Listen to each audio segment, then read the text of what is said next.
আমি বসে আছি যেহেতু বাজার নাই। আমার শাক প্রিয় খাবার লাল শাক, খেসারি, এতগুলো এটা কি একই এতগুলো কেন বাস অল্প হবে না নিল কদিন আমি খাবো এতটা তো হয় এগুলো আলু আলু আছে পেঁয়াজ কাঁচামরিচ আছে কি কাঁচামরিচ টমেটো বেগুন টমেটো দিতে মনে করিনি। তো হলো রোজের বাজার, যেহেতু আজকে আমাদের এখানে হাটের দিন, বাজার থেকে আর ইফতার নিয়ে এসেছিল, দেখানো হয়নি আপনাদেরকে, সময় পাইনি।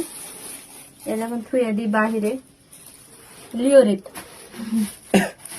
ভালো থাকতেন।